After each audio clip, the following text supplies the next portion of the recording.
unção vem do sangue. A unção está no sangue. O segredo do poder e da unção está no sangue. Você já leu que o sangue de Abel fala até hoje? Pois bem, nesse texto aqui que nós lemos, não diz só que o sangue de Abel fala até hoje, diz que também o sangue de Jesus fala até hoje. Agora aprenda o seguinte: de onde vem o sangue? Olha que coisa interessante que talvez você nunca parou para pensar. Esse sangue que nós falamos, ele não veio da terra. Deus fez um boneco e soprou nas narinas desse boneco o fôlego de vida e o boneco viveu. Adão já nasceu grande, com unha, com olho, sobrancelha. Ele já nasceu completamente formado. Da onde veio o sangue de Adão, se ele não veio de um ato, de um coito, não veio de um ventre? Ele não tem código genético. De onde vem o sangue, gente? De onde vem o sangue? A Bíblia diz que foi quando Deus soprou nas narinas de Adão que o sangue veio. A Bíblia diz que Deus soprou o fôlego de vida e ele se tornou alma vivente. A partir dali ele recebe o nome de Adão, o rosado, por causa do sangue. Que coisa interessante, o sangue não vem da terra.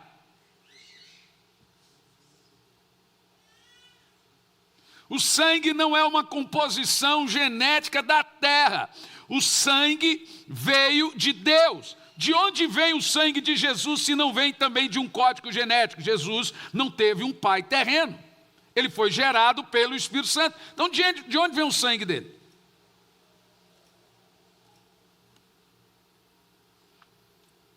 Adão não nasceu de um útero, não foi gerado, ele foi criado, ele nasceu adulto. Tudo nele nasceu pronto, unhas crescidas, olhos, cabelos, tudo pronto, assim como os anjos.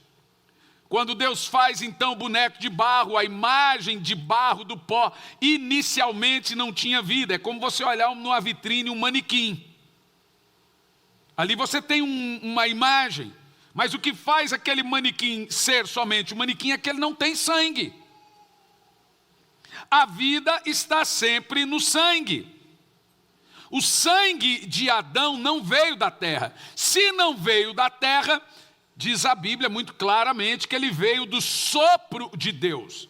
Então o sangue veio diretamente de Deus. Foi depois que o fôlego de vida entrou em Adão, vindo então do próprio Deus e não da terra. A terra não deu vida a Adão. Todo ser vivo tem sangue nele. Não foi a terra que deu vida a Adão, como os panteístas dizem. Foi Deus. Foi Deus que deu vida a Adão, soprando o fôlego de vida. A partir do momento que Deus sopra, passa a existir o sangue em Adão, assim como no corpo de Jesus, que foi gerado pelo Espírito Santo. Agora pense. O que Adão perdeu quando ele pecou? Quando Adão caiu, ele perdeu a glória e a presença manifesta de Deus. A presença era o próprio Deus que caminhava com ele todos os dias ao romper da aurora. Crepúsculo, tem 2 crepúsculos na Bíblia, 18 horas e 6 da manhã, é viração de dia. Deus visitava Adão às 18 horas, no crepúsculo, todos os dias. Ou seja, Adão perde inicialmente esse contato com Deus. Ele peca, já no outro dia ele não tem mais esse contato com Deus. Quando Adão caiu, a divina presença de Deus foi retirada. E qual foi a primeira coisa que Deus fez quando Adão caiu? Derramou sangue. Ele mata um animal, eu acredito ser um cordeiro. E ali é um símbolo da anunciação do que aconteceria com Jesus lá na frente. Por causa do pecado de Adão, Deus mata o animal, derrama o sangue desse animal, cobre Adão com a pele daquele animal. Perceba que a primeira coisa que Deus faz depois da queda é derramar sangue.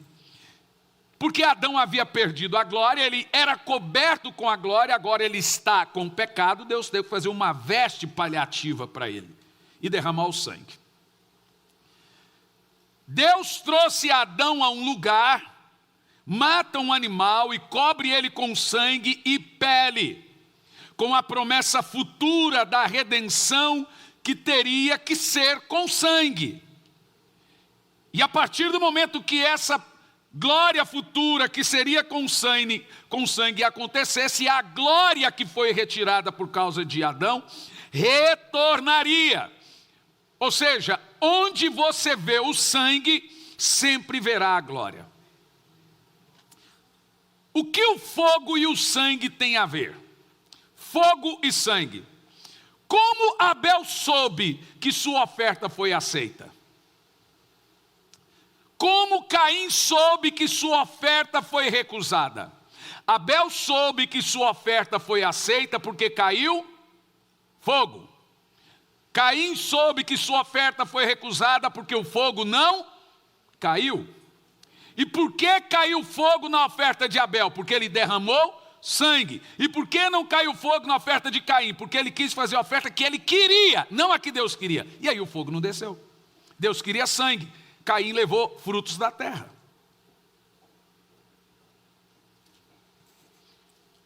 O fogo sempre vinha no Velho Testamento quando o sangue era oferecido. A partir então do pecado de Adão, passou a ser exigido que Deus só se manifestaria mediante o derramamento de sangue.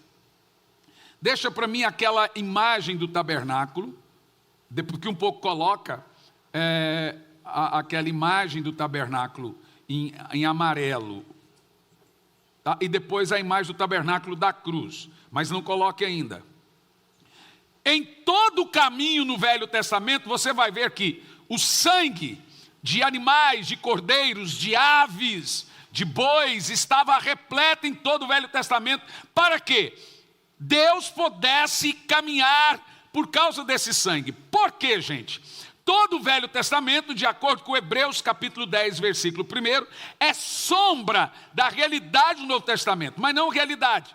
Como Jesus não tinha vindo em carne, né? Ele está lá, é evidente. Como o Espírito Santo não estava sobre toda a carne, então Deus tinha que manifestar-se de forma não real.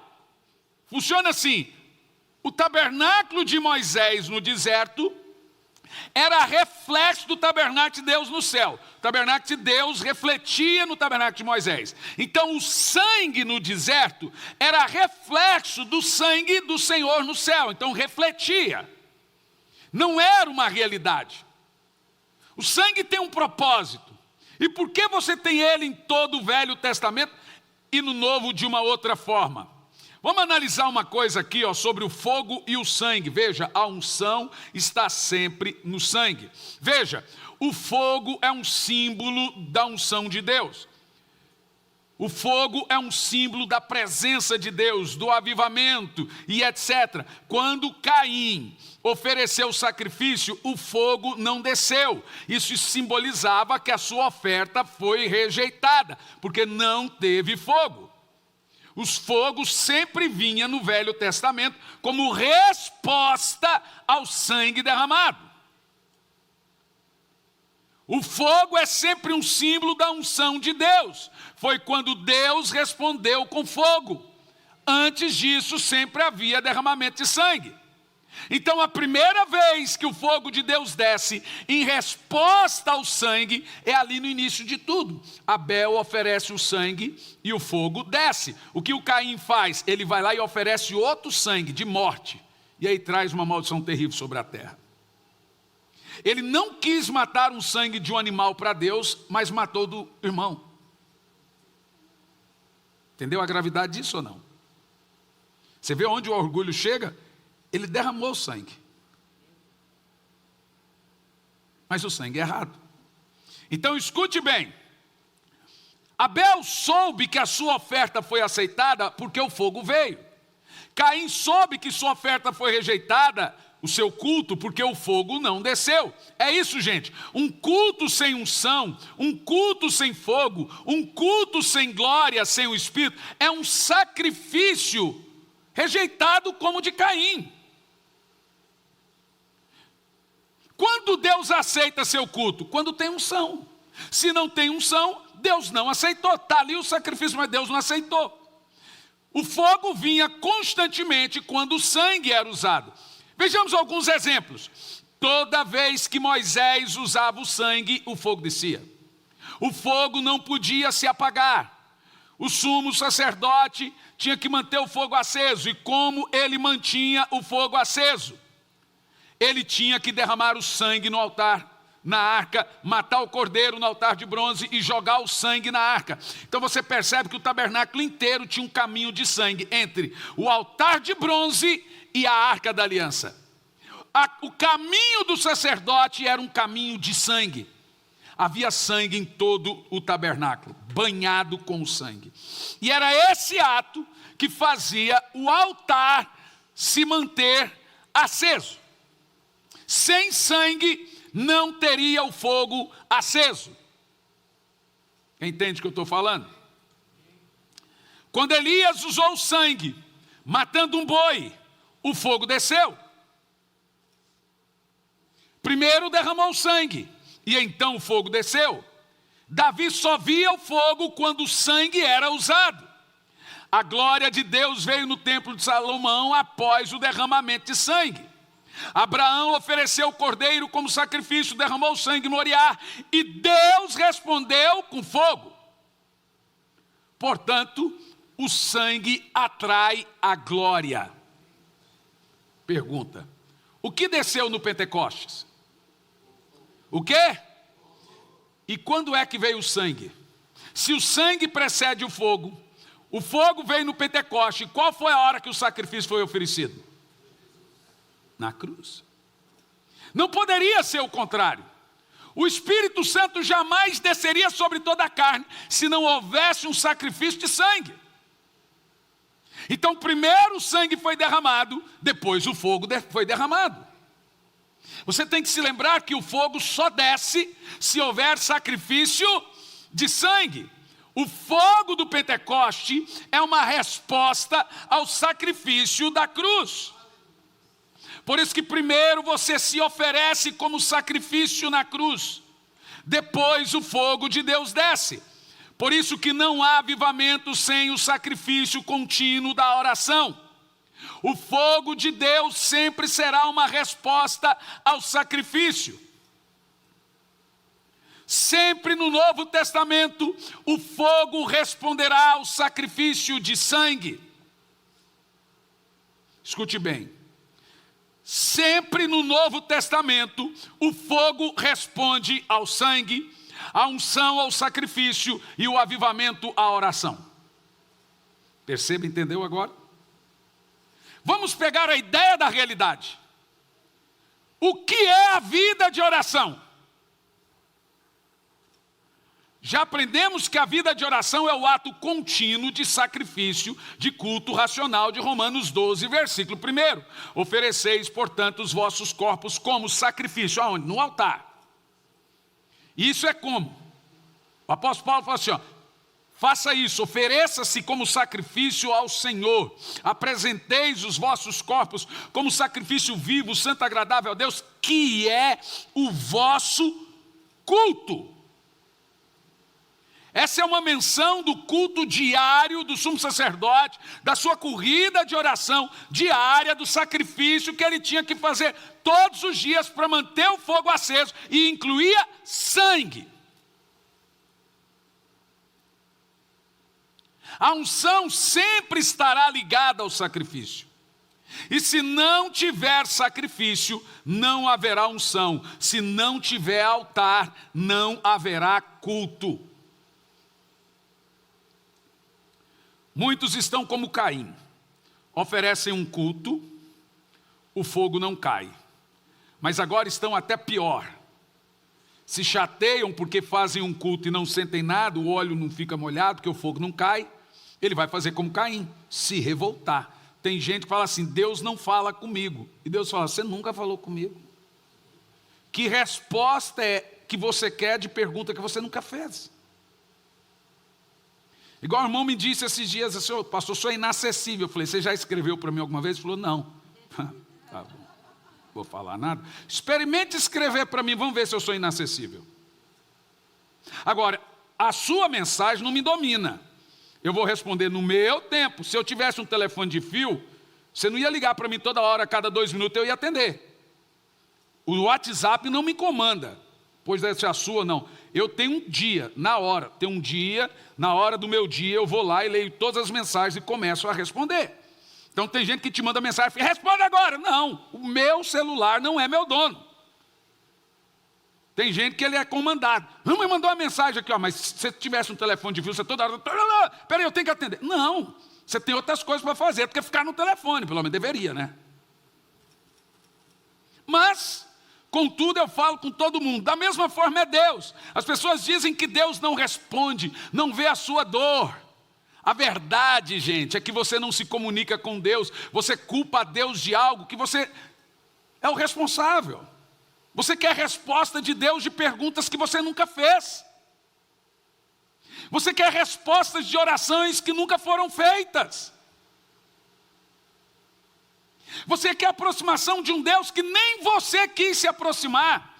Se não há sacrifício, não há fogo. Se não há derramamento de sangue, não há fogo. A liturgia é uma geração de olhos secos que não quer ter comunhão com Deus. Hoje uma irmã me mandou uma mensagem dizendo que estava no culto dela, no Instagram, uma igreja conhecida. E disse que o pastor pegou o microfone e disse que não precisa jejuar e orar porque estamos na graça. O que eu faço? Você vai lá e confronta seu pastor, eu disse para ela. Vai lá e diga para ele se ele realmente crê nisso. Se ele disser que crê nisso, você arruma outra igreja para você. Então, se alguém está me ouvindo, e você sabe, eu conheço essa igreja, já estive lá, e nós fomos assistidos. Se você estava nesse culto que determinado pastor disse que não precisa orar e jejuar porque está na graça, você é cúmplice dessa mensagem aí. Quem sai ganhando com esse tipo de mensagem, gente? O diabo. Está trabalhando para quem?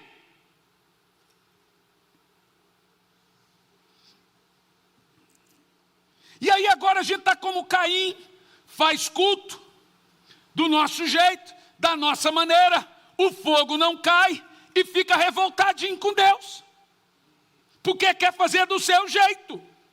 Aí não tem fogo, os olhos estão secos, não tem unção, não tem graça. E eles se contentam com os olhos secos, não tem olhos molhados. Se o culto não é para Deus, é para quem? Para homem. É culto, mas não é para Deus. É uma constatação bíblica. Deus só responde ao sangue. Então veja bem, era sempre necessário um cordeiro. Porque Deus só responde ao sangue. No Velho Testamento era sempre necessário um cordeiro. Escute bem, há muitos cordeiros no Velho Testamento. Muitos morriam. Todo dia. Mas só há 33 tipos de cordeiros proféticos apresentados no Velho Testamento. Esses 33 tipos de cordeiro, literalmente representam Jesus. Toda vez que apareceu esses 33 tipos de cordeiros na Bíblia, está evidentemente falando de Jesus, com seus 33 anos de idade, morrendo na cruz do Calvário. Por exemplo, em Êxodo 12, nós temos um desses 33 tipos de cordeiro, que foi morto um dia antes do povo sair do Egito, para passar o sangue no umbral da porta. E diz o texto que o anjo da morte veio e não pôde entrar naquelas casas por causa do sangue. Esse é um tipo do Cordeiro de Deus, do sangue de Jesus derramado. Então o que temos aí? Quando o sangue foi derramado, um dia depois eles saíram do Egito depois de 400 anos de escravidão. Mas eles matavam o cordeiro todo dia. Mas aquele cordeiro era o profético. Então não era qualquer cordeiro. Agora eles mataram o cordeiro certo. Então Deus sempre, até vir Jesus, exigiu um cordeiro. Você vai se lembrar então que cada família matou o seu cordeiro, comeu a carne dele, com erva amarga. A erva era para eles não se esquecerem dos 400 anos de escravidão, para também não relaxar. E o pão era para se lembrar da libertação. E a carne do Cordeiro de Deus, Cordeiro Pascal. Todos os patriarcas, profetas, entenderam que deveriam usar sangue. Então não havia ritual, não havia culto, não havia nada sem antes começar pelo ato do sangue. Deus usou sangue para fazer Adão, soprou o fôlego de vida. Abel usou sangue para fazer o fogo descer. Noé, ao sair da arca, seu primeiro culto em terra firme, ele usou sangue e retomou a aliança de Deus com a humanidade. Primeira coisa que Noé fez, usou sangue. Abraão fez seu primeiro sacrifício na terra de Canaã, derramou sangue. Na aliança de Abraão com Melquisedeque, Melquisedeque dá a ele pão e vinho, que representa o corpo de Cristo, que contém o sangue de Cristo. E o pão, que representa o Espírito, a carne do Senhor. É o sangue e o pão. Cada homem que andou com Deus, a primeira coisa que fizeram foi construir um altar e ali manter diariamente o sacrifício. Sem um altar particular, não haverá fogo do céu, presença de Deus, resposta à oração, porque são perguntas nunca feitas. Mas você morre de vontade de viver milagre, mas sequer pede por um. Você reclama por não ter, mas não pede. Jesus disse, vocês não estão pedindo nada no meu nome ao meu Pai. Peça para que a sua alegria seja completa. O sangue, gente, é um batismo permanente de Deus. Todo servo de Deus constrói um altar.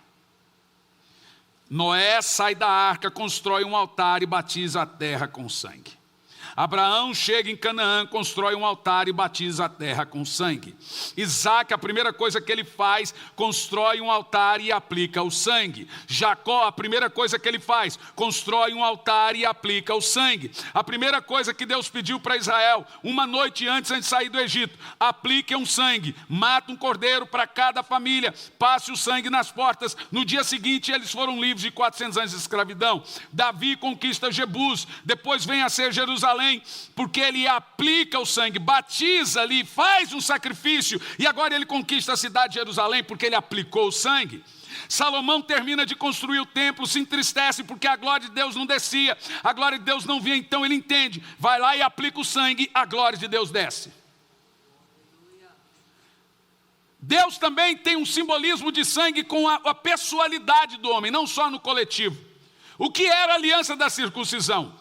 Toda criança hebreia de 8 anos de idade devia ter seu prepúcio cortado. Prepúcio não é o pênis, é o pelinho do pênis. O Adolf Hitler, ele sabia quem era judeu, que ele mandava abaixar a calça. Opa, judeu, sobe de novo, põe na cadeia. Então, tinha que ter uma marca de sangue. Com 8 anos de idade, a criança tinha que derramar o sangue dela para ter uma aliança com Deus. Moisés quase perdeu a vida quando se esqueceu disso. Moisés sobe o monte, recebe os 10 mandamentos, e mesmo lá em cima Deus diz, desça agora, Moisés, passe o sangue em todo o povo. Gente, está em Êxodo 24.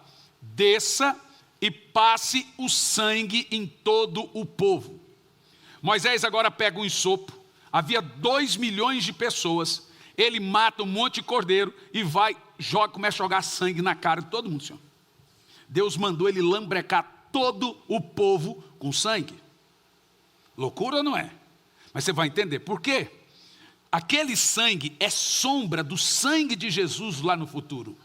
Se não houver a marca do sangue de Jesus na sua vida, o diabo te engole, você não é aceito por Deus. Então todo o Velho Testamento é uma anunciação do sangue de Cristo. É só sombra. É o que eu costumo dizer, que o Velho Testamento é o Novo Testamento em quadrinhos. Até o povo receber o sangue, Deus não visitava eles. Quando eles receberam o sangue, Deus passou a visitá-los. Porque o sangue foi usado, agora Moisés não precisava mais subir. Deus desceu. Você entendeu? Porque o sangue foi usado, agora Moisés não precisava mais subir. Deus desceu. O sacerdote mata o cordeiro, pega o sangue, joga o sangue na tampa da arca, joga o boi ou o cordeiro na arca, e ali ele começa a jogar. Todo lugar do altar é banhado com sangue. Põe a imagem amarela, por favor. O texto diz assim, ó, nós temos aqui, preste muita atenção no que você vai entender aqui. Aqui é o primeiro lugar que entra no tabernáculo, o altar de bronze. Na realidade, nós temos aqui 6 altares, são chamados de altares. Em Salmos 84, versículo 1, tem um cântico do filho de Corá, que Davi canta depois. E eu acho que vocês já cantaram muito essa canção. Quão amáveis são os teus tabernáculos, Senhor dos exércitos. A minha alma suspira e desfalece pelos teus átrios. O pardal encontrou casa, a andorinha ninho para si.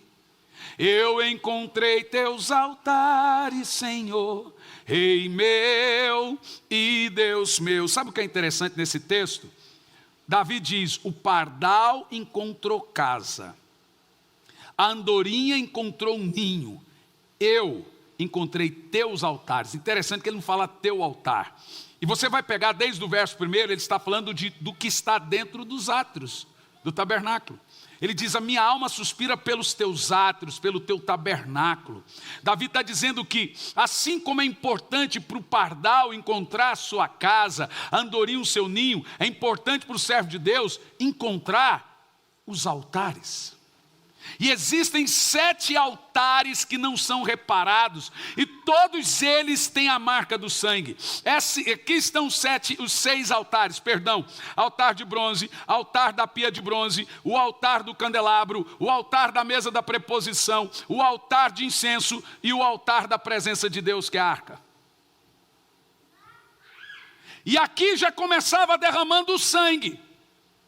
E agora você vê o sangue em todos os altares. Sangue no altar de bronze, sangue na pia de bronze, sangue no castiçal, sangue na mesa da preposição, sangue no altar de incenso e o sangue na arca. Porque o sacerdote tinha que pegar esse sangue do cordeiro que foi morto aqui e jogar em cima da tampa aqui. Então havia um caminho de sangue do cordeiro. Isso é chamado de caminho. Esse era o caminho que o sacerdote tinha que fazer diariamente para manter o fogo aceso.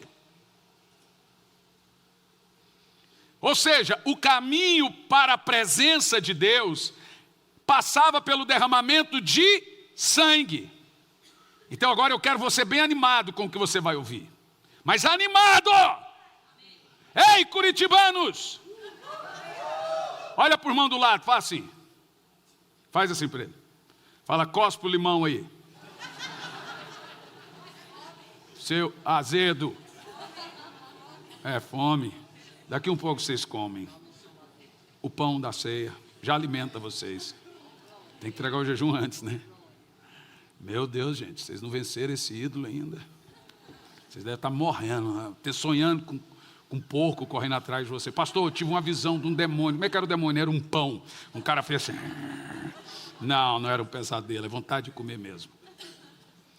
Então escute bem. Eu amo isso aqui. Eu quero ânimo agora.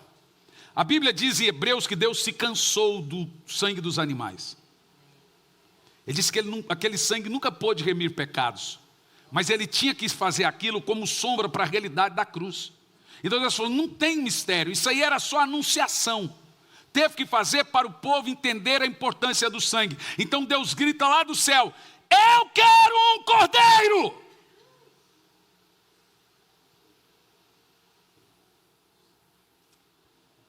profeta Isaías diz: quem deu crédito à nossa pregação e quem se manifestou o braço do Senhor? Isaías 53 primeiro, porque foi subindo como renovo perante ele e como raiz de uma terra seca, não tinha beleza nenhuma para que nós o desejássemos, era desprezado e o mais indigno entre os homens, e não fizemos dele caso algum. Porém, verdadeiramente ele levou sobre si o pecado de nós todos, e nós o reputamos por aflito e ferido de Deus, mas ele foi moído pelas nossas iniquidades e levou os nossos pecados. A Bíblia diz que Deus olhou e viu que Jesus era um cordeiro aceito, favorável. Deus gritou: eu quero um cordeiro definitivo. Escute isso, houve um grito no céu para uma resposta na terra. Deus bradou: eu quero um cordeiro. E um profeta no deserto gritou: eis o cordeiro de Deus, eis o cordeiro real, eis o cordeiro favorável, ele é o cordeiro. Bendito seja o cordeiro.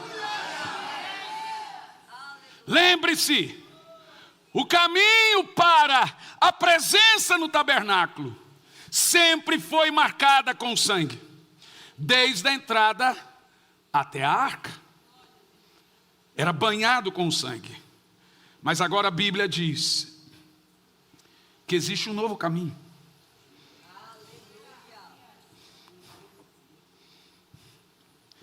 Porque nós entramos agora, põe a imagem da arca, com confiança. Por que confiança? Porque eles tinham medo de chegar até aqui mortos. Morria. E alguém tinha que puxá-los. Mas agora a gente não tem esse medo. Eu saio daqui, eu tenho agora um novo e vivo caminho. Continua sendo de sangue. Mas agora eu entro com confiança ao trono da graça, pelo sangue do Cordeiro, que é o novo e vivo caminho. Agora notem bem, lá do Velho Testamento era um caminho morto, cordeiros mortos. Aqui no Novo Testamento diz que é um novo e vivo caminho. Um cordeiro vivo. Significa que eu entro na presença de Deus com confiança, aplicando o sangue de Jesus. O segredo não é entender que o sangue de Jesus é um aerosol. Pequei, sangue de Jesus tem poder. O cara não quer compromisso com Deus, o sangue de Jesus, veja, não é assim.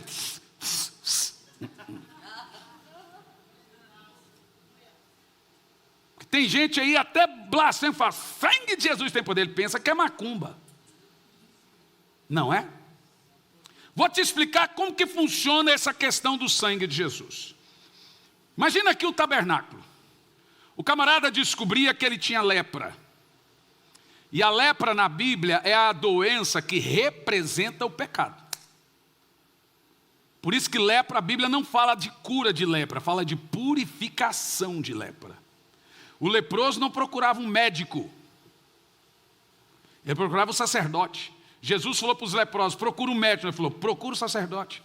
Porque lá na Bíblia ficava leproso gente rebelde, gente desobediente. Então veja, às vezes você pensa que as coisas estão mal na sua vida, não é só quando falta dinheiro, porque tem gente que só corre para Deus quando tem problema financeiro, quando o carro bate. Mas quando você também não consegue orar, quando você também vai mal espiritualmente, é lepra!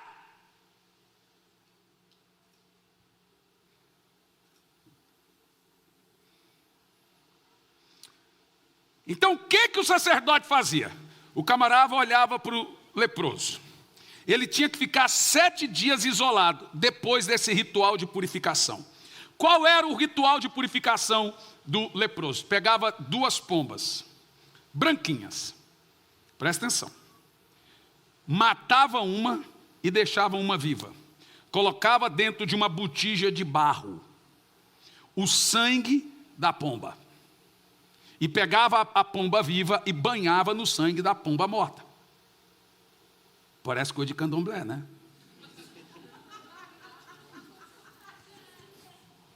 Está lá na Bíblia, Levítico. O diabo exige sangue até hoje nos seus rituais. Não tem ritual sem sangue. Aí o que o sumo sacerdote fazia? Cadê? Dá o microfone aí, Greg. Cadê?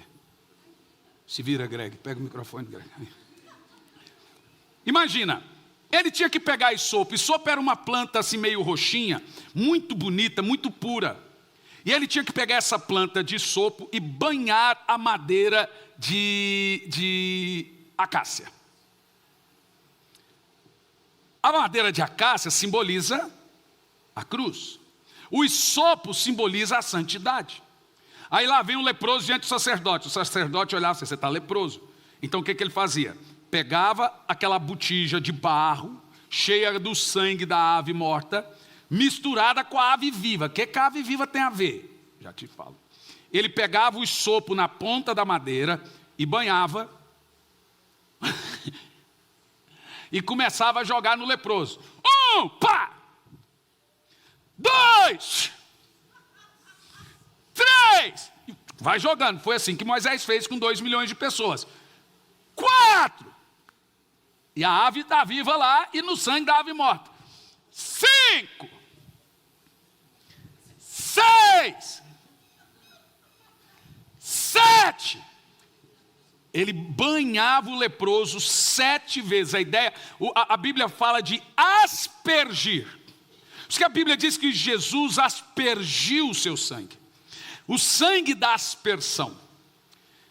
Agora ele tinha que ficar 7 dias em isolamento. E depois ele tinha que vir na saída do tabernáculo, atrás do sacerdote. Estou limpo. Aí o sacerdote examinava. Você está curado, pode ir para o meio do povo. Você vê? Vê que não era uma coisa ligada à doença, era ligada ao pecado. Aí você fala, por que a ave morta e a ave viva? A ave morta representa Jesus. E a viva? Jesus também. A ave morta representa o Jesus homem morto. A ave viva representa o Jesus Deus vivo. A ave morta representa a morte de Jesus. A ave viva representa o Jesus. As duas representam Jesus. A morte e a vida. Isso era chamado de ritual para os pecados ocultos. 7 vezes o sangue tinha que ser jogado no leproso. Agora pensa o seguinte. Você sabe quantas vezes Jesus derramou o sangue na cruz? 7. Há registro na Bíblia que houve 7 derramamentos do sangue de Jesus na cruz. Quando Jesus estava na cruz, você tem que imaginar Deus fazendo isso. 1, no Getsemane. 2, na sua barba. 3, nas suas costas. 4, nas suas mãos. 5, na sua cabeça. 6, nos seus pés. 7, no seu lado. Por 7 vezes o sangue de Jesus foi derramado para levar e purificar aqueles que creem nele, que os seus pecados agora foram lavados, aspergidos. O ato de Deus é esse, aspergir o sangue de Jesus em cada irmão que crê. Por isso que você lê lá em Apocalipse, eles o venceram pelo sangue do Cordeiro e pela palavra do testemunho que deram.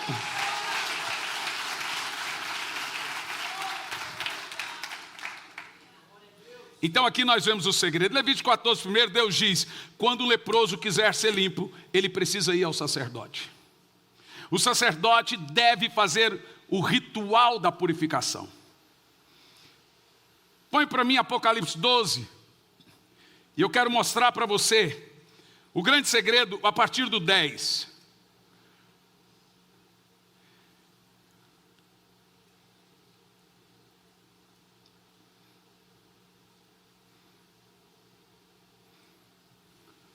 Então ouvi uma grande e grave voz do céu que proclamava, eis que chegou a hora e a salvação, e o poder do seu reino, o poder do nosso Deus, e a autoridade do seu Cristo, porque foi expulso o acusador dos nossos irmãos, aquele que nos acusava de dia e de noite perante Deus. Observe que esse texto é lá no futuro. Significa que o diabo está onde agora? Aonde, gente? Diante de Deus. Fazendo o quê? Jogando seus pecados para Deus. Esse cara aí, você viu o que ele acabou de fazer? Fofoqueiro, fazendo fofoca. Ó, eu quero te lembrar que fulano agora fez isso, fulano agora fez aquilo outro, ciclano agora fez isso. Por isso que ele recebe o título de diabo. A palavra diabo só refere-se a duas pessoas na Bíblia, por duas vezes, é evidente. Uma, a Satanás, a outra é Lúcifer. Jesus disse, eu tenho 12, um de vocês é o diabo. Você consegue lidar com o diabo na sua equipe? Jesus tinha um na equipe dele que era o diabo. Deus tinha um na equipe dele que era o diabo. A palavra diabo aqui é acusador. Por isso que é diabo. Judas foi chamado de diabo.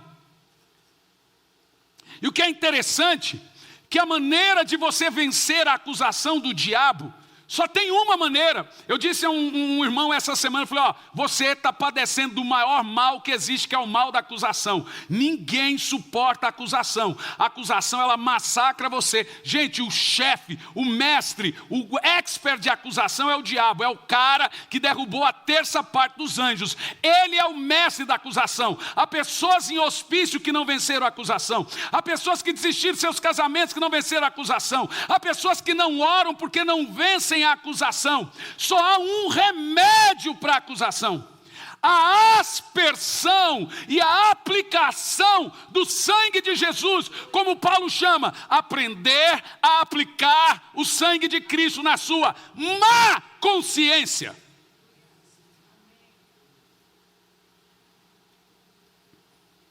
Então eu quero te ensinar a aplicar os 7 derramamentos do sangue de Jesus, porque o ato do arrependimento e do perdão é isso. 1, 2, só que agora você não tem um animal, você tem o quê? O Cordeiro vivo, é o novo e vivo caminho. Então quando eu uso o sangue de Jesus, eu uso um sangue vivo. O diabo mal suporta a menção do sangue, quanto mais o sangue de fato. Eu poderia gastar tanto tempo aqui falando sobre as minhas experiências com o sangue de Jesus. Mas desde o dia que eu aprendi a utilizar o sangue de Jesus, a minha vida mudou completamente. A aplicar os 7 derramamentos do sangue de Jesus, a minha vida mudou completamente. Irmão, você sabe o que é jejum? Todo mundo aqui está em guerra com o diabo. Só que aquela guerra de Facebook, de indireta, ô cachorro! É, porque eu também, um joga indireta para o outro. Agora jejum é trocação. Vem para o play, seu filho de uma mãe. Você é homem? Jejum é chamar o diabo para trocar tapa. Você está trocando soco com o diabo todos os dias e não quer retaliação. Por isso que a Bíblia fala que você tem que vigiar. Tem gente que fica mais rebelde no jejum. Em vez dele vigiar, controlar, o diabo entra nele. Você tem que falar, espírito bom, sai desse corpo das trevas, deixa Lúcifer em paz. O jejum deixa você irritado, então se você não vigiar, tem gente que ora muito, mas não vigia. Aí o diabo entra, porque veja, não, guerra espiritual é isso, ninguém vai para uma guerra sem sair ferido. Ah, então não vou fazer jejum que a coisa é difícil. Continue então escravo. Há vitórias, todas as vitórias só conquistamos coração em jejum. Você pode continuar sem conquistar nenhuma. Dói. Há retaliação, há luta, há desafio, há coisas que você fala, por que isso está acontecendo? Porque você está em jejum, você está aqui com o diabo, trocando soco. Jejum é trocação, é guerra, é luta franca. Você está levando e dando, mas no final você ganha. A Bíblia diz, eles o venceram. Eu estou aqui nessa noite para aplicar o sangue de Jesus na sua casa, para aplicar o sangue de Jesus nos seus filhos, para aplicar o sangue de Jesus nos seus netos. Você tem que aprender a aplicar o sangue. Põe a imagem da cruz. Vou te ensinar a aplicar o sangue. O que é a corrida de oração?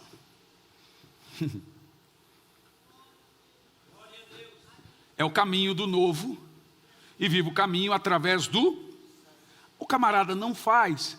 Olha, eu amo muito o texto que diz assim, ó, aquele que habita no esconderijo do Altíssimo, à sombra do Onipotente. Eu gosto da palavra descansa. quem não ora certo não tem descanso. Direi o Senhor, Ele é o meu refúgio. A palavra refúgio e esconderijo ali é a palavra lugar secreto da oração. Ele diz, Ele é o meu refúgio, a minha fortaleza. O salmista, quando canta esse texto, ele deixa claro que você descansa em Deus. E diz mais, debaixo das suas asas, você está seguro. Agora, debaixo, você sabe qual é o nosso problema? Nós queremos segurança sem estar debaixo das asas. Deus não tem responsabilidade de guardar ninguém que põe a cabecinha para fora. Pá, o diabo está lá do lado de fora com a marreta. A hora que você põe, você fala, pum! O cara quer que Deus protege ele, mas ele sai das asas. É debaixo das suas asas, no lugar, o nosso lugar seguro. Olha, esses dias eu fui cancelado na internet. Nunca imaginei. Perdi 90 mil seguidores em menos de um mês, porque eu citei ao negócio sobre oração, ensinando os intercessores a orar e não só interceder. Quase morri de tanto apanhar. Eu nunca imaginei que seria cancelado. Então eu vou te contar o que aconteceu comigo. Cheguei em casa esse final de semana não, segunda. E eu falei, agora senhor, quando eu viajo eu estou focado, quando eu chego em casa eu estou pensando na igreja, eu vou orar para os irmãos, etc. Eu vou orar por essa situação. Acordei 4 da manhã e fui para o meu quarto de oração. Quando eu fui para o quarto de oração, fui orar, não tinha oração para orar. Falei, senhor, o que está acontecendo? Ele falou assim, não é para você orar aqui. Vai lá para a sala orar. Tá bom. A hora que eu comecei a descer a escada, a gente começou a arrepiar do pé da cabeça. Quer dizer, dos pés ao pé da cabeça, ao cabelo dos pés. E foi arrepiando. Na hora que foi arrepiando, gente, eu já imaginei, vai ter capeta aqui dentro da sala. Eu odeio ver o diabo.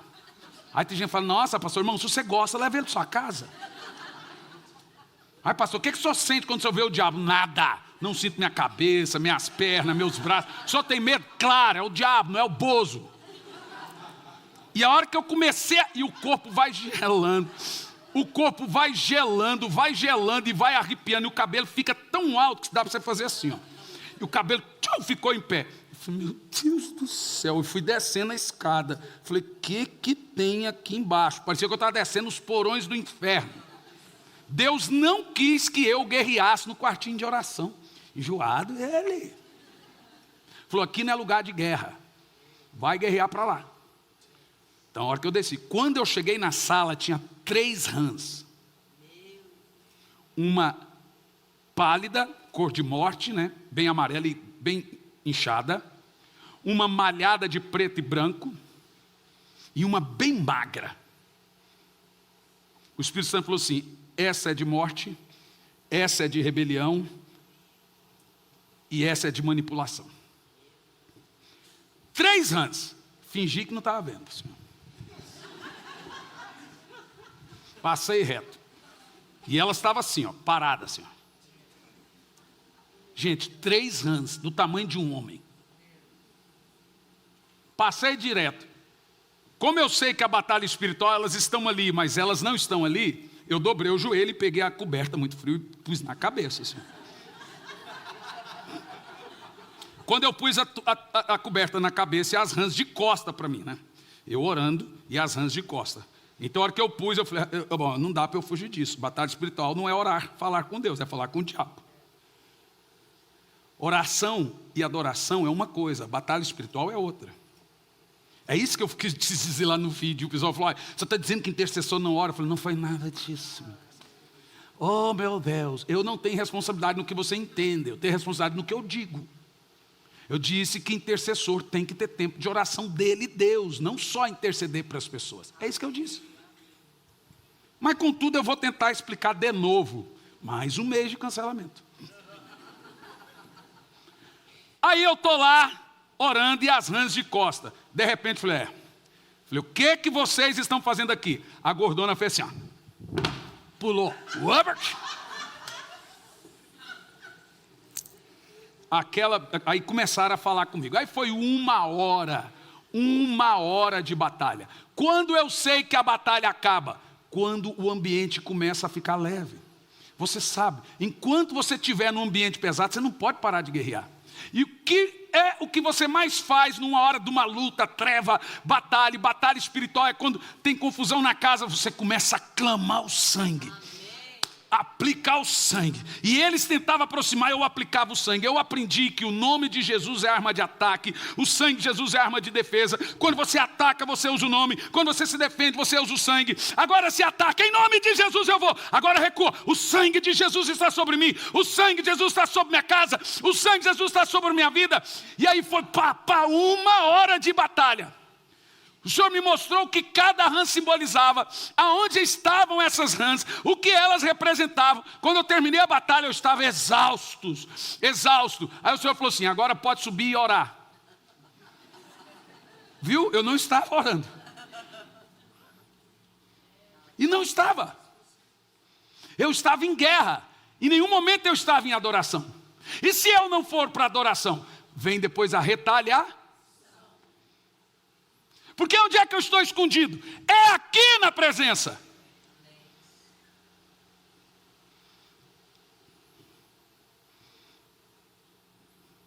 Aí eu subi.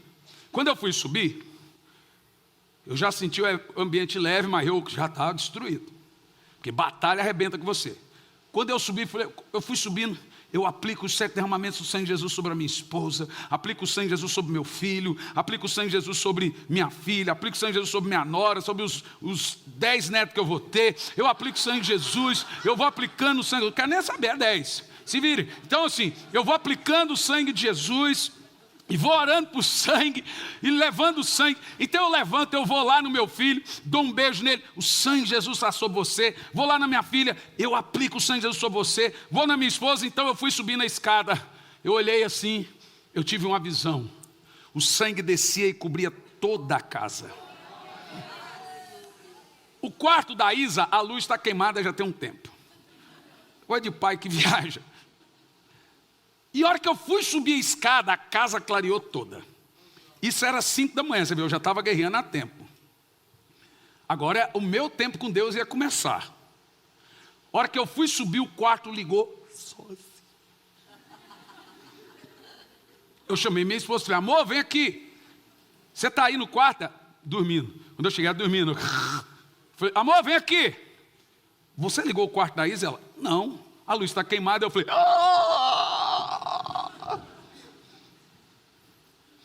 do nada, eu entendi isso como um sinal que a tempestade tinha passado, que a luta tinha passado, que eu tinha entrado na brecha por algumas famílias que estavam sendo vítimas dessas rãs. Eu lembrei de cada um de vocês, gente. Não sabia nome, mas vinha rostos. Famílias vítimas de uma rã, outra de outra, outra de outra. Rãs. Lembra, as rãs lá no Egito era demônio, sapo. E aquilo foi uma guerra tão terrível, mas pensa numa guerra boa. Eu me imaginava dando assim no diabo. Tá, aquele estalado. Mas depois eu corri para debaixo das asas, irmão. Porque é lá que o diabo me procura e não me vê. Você entendeu o que eu quis dizer? Você pode interceder por quem você quiser, pela nação, pelo quem você quiser, mas depois corra para adorar. É a adoração que te protege, é o altar que te protege. Corra para a cruz, lá debaixo das suas asas você está seguro. Quando você souber a usar o sangue de Jesus, utilizar o sangue de Jesus, você tem que entender que a unção está no sangue. O sangue que faz a unção descer. Sabe por que muitos de vocês não sentem unção e presença de Deus? Por causa da acusação do diabo na sua mente. Deixa eu te falar um negócio. Toda vez que você vai buscar Deus, você fala, por que um chora e outro não? O diabo fala assim, você não pode adorar assim. Seu passado é isso. Então vem a acusação. O que eu aprendi a fazer? Eu aplico o sangue de Jesus. Então eu começo, Senhor, eu aplico os 7 derramamentos do sangue de Jesus na minha consciência. Eu levo a minha mente cativa ao Senhor. Levo a minha mente cativa à minha esposa. A minha mente não está presa. Eu não saio na rua vendo mulher bonita assim. Eu fico assim, fico sentado assim no aeroporto, olhando. Quando você olha, tem uma mulher sem roupa, com roupa. Então eu fico assim. Porque tem homem que sai procurando. Onde veio? Eu fico assim. Põe um fone e fica assim. Então eu falo, Senhor, eu prendo a minha mente na galega brava. Galega deliciosa, minha. Eu prendo a minha mente nela. Eu levo a minha mente cativa a Cristo. Você tem que prender a sua mente. A Bíblia diz, elevando a sua mente cativa. Os pensamentos falam, eu aplico o sangue de Jesus nos meus pensamentos. Paulo diz, purificando seus pensamentos com o sangue do Senhor. Os nossos pensamentos não são puros, e eles nos traz acusação e nos impede de sentir a presença de Deus. Por isso que gente amargurada vai para o inferno, porque a mente está suja, o coração está sujo. Então o que você tem que fazer? Faz o exercício. Como que a unção vem? Aplicando o sangue. Quando você aplica o sangue, o fogo desce. Então o que é que eu faço? Senhor, antigamente cantava assim, ó, eu entro no santo dos santos, por teu sangue posso entrar, a ti somente eu canto, ao grande eu sou vim honrar, eu adoro a ti. Veja, você entra vislumbrando. A minha filha esses dias perguntou, papai, o que é presença de Deus? Eu falei, tá bom, vou te dizer. Como que eu posso ver Deus? Eu falei, filha, você quer ver Deus? Na cama. Ela apronta muita coisa comigo na cama, gente. Até filmar e postar no Instagram. Quando eu vi, já estava. Não tinha mais o que fazer. Super tifum. Ainda bem que o povo não sabe o que é isso. Deixa quieto. Sem barulho. E aí, falou, papai, como que eu posso ver Deus? Vamos fazer o seguinte, filha, deixa eu te explicar. A gente vê Deus pela fé. O que é fé? Mentalizar. Saber que está acontecendo. Como assim? Feche seus olhinhos, filha. Sabe por que criança na hora recebe a presença de Deus? Porque ela nunca precisa passar pela cruz. Esses 3 altares a criança não precisa passar. Porque esses 3 altares é para purificar coração e mão. 3, né? 2, né? A cruz é todo o altar. 2. O altar de bronze é para purificar coração. A pia é para lavar as mãos. Quem entrará no santo lugar? É o que tem as mãos limpas e o coração puro. O adulto é cheio de raiva, cheio de revanchismo. Ele quer retalhar, ele quer fazer vingança. É justiça própria. Ele acha que está com a razão. Então ele não consegue chegar diante de Deus. O culto dele, fogo, não desce. Ainda que desce para um, para ele não desce. É um culto de Caim.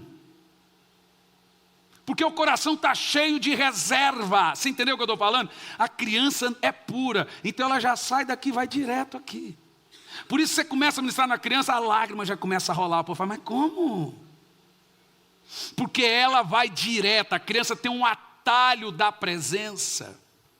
É o coração puro. Então normalmente, eu falei, filha, fecha os olhos. Olha como é lindo a pureza de uma criança.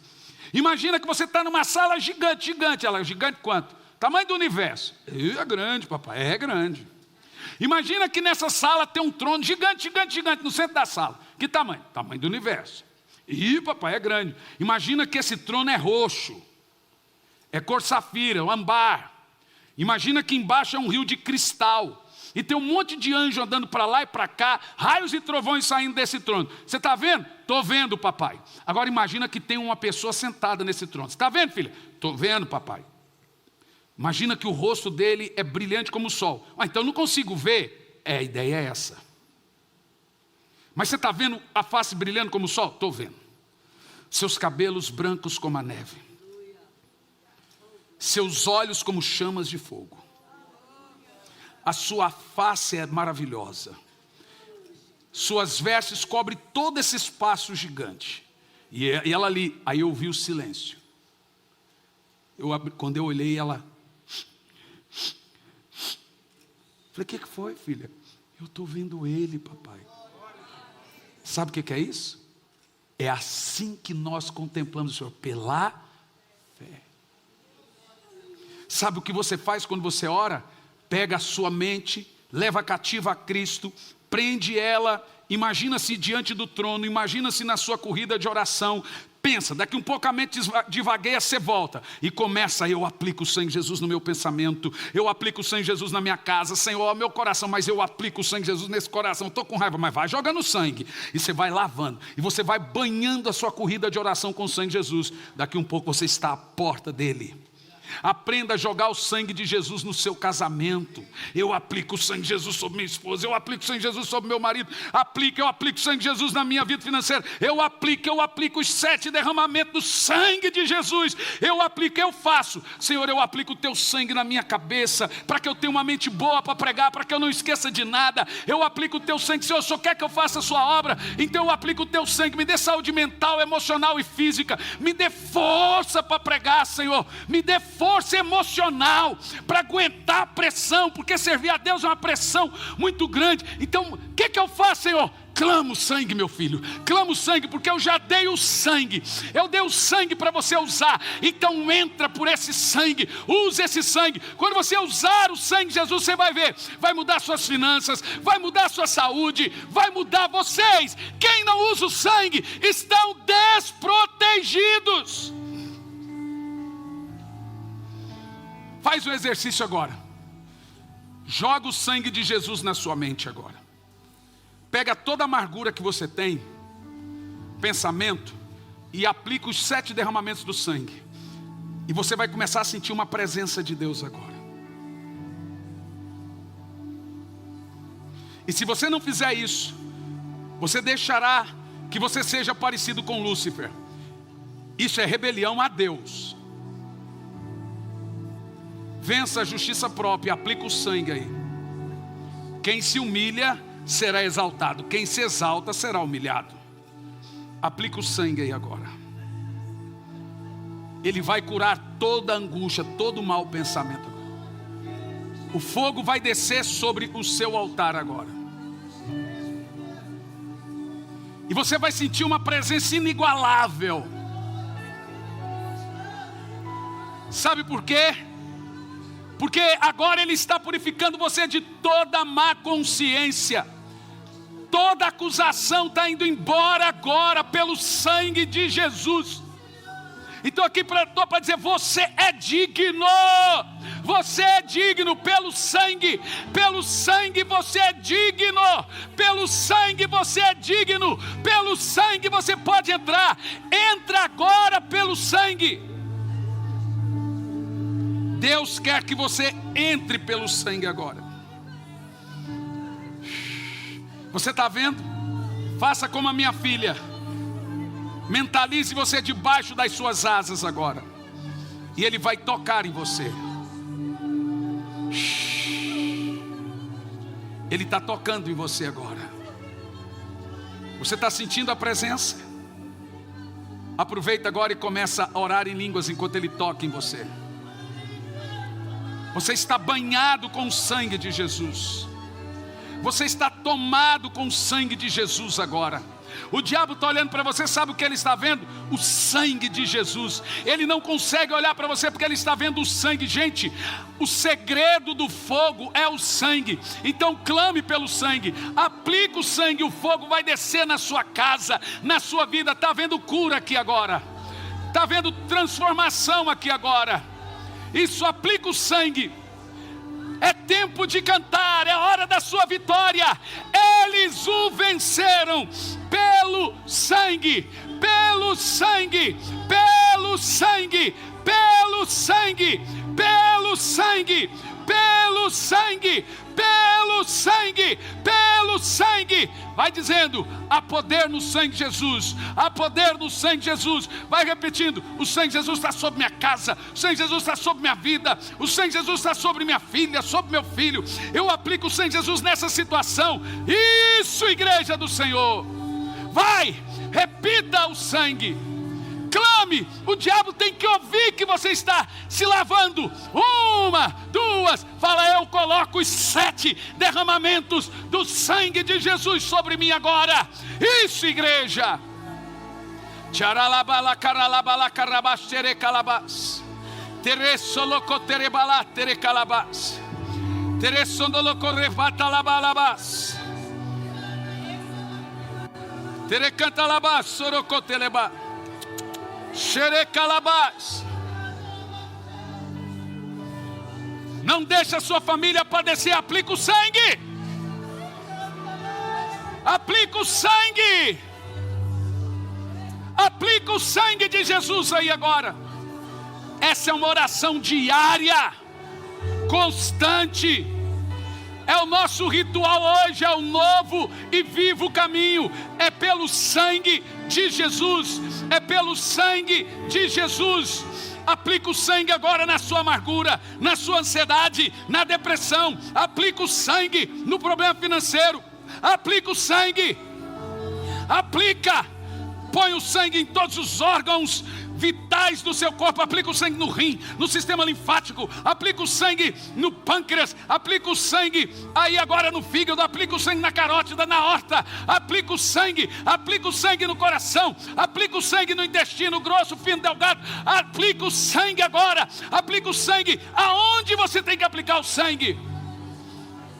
A igreja tem que aprender a utilizar o novo e vivo caminho, que é o sangue de Jesus.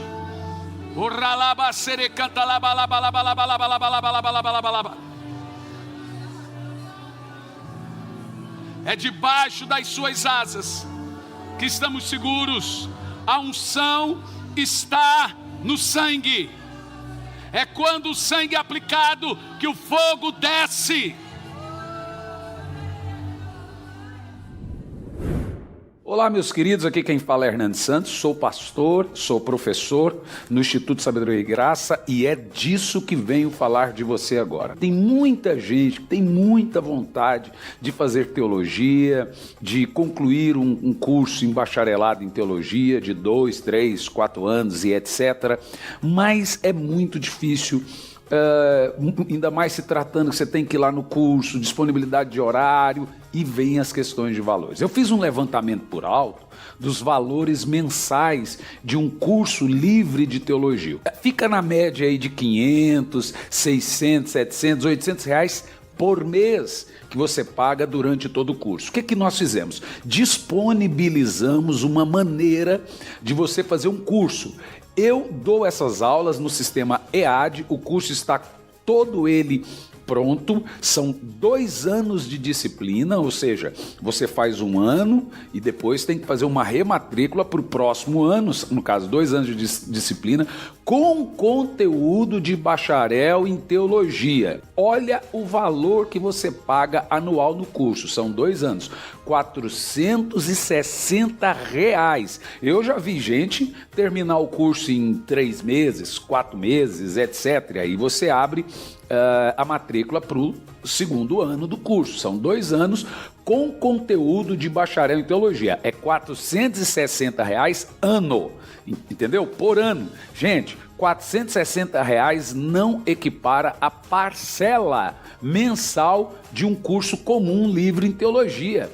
Um curso comum livre em teologia, a média é de 500 para mais por mês. Então você vai fazer R$460 o curso e eu estou dando a aula para você com conteúdo de bacharel em teologia com o sistema EAD. O que é sistema EAD? A gente tira tudo aquilo que é pormenores e vai direto ao ponto. Então tem aula de 1 hora, tem aula de meia hora, tem aula de 15 minutos, tem aula de 20 minutos. Ou seja, tem todas as aulas da teologia sistemática e o certificado chega na sua casa se formando no Instituto Sabedoria e Graça.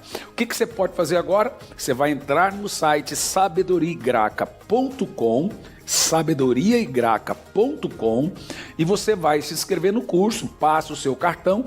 Tem bandeira de cartão que faz até em 12 vezes, tem bandeira de cartão que faz em 10, depende muito da sua bandeira. E aí você vai participar e fazer o curso conosco, sabedoriaigraca.com, curso de teologia, curso livre de teologia com conteúdo de bacharelado em teologia. Espero você como meu aluno no Instituto Sabedoria e Graça. Entra no site sabedoriaigraca.com.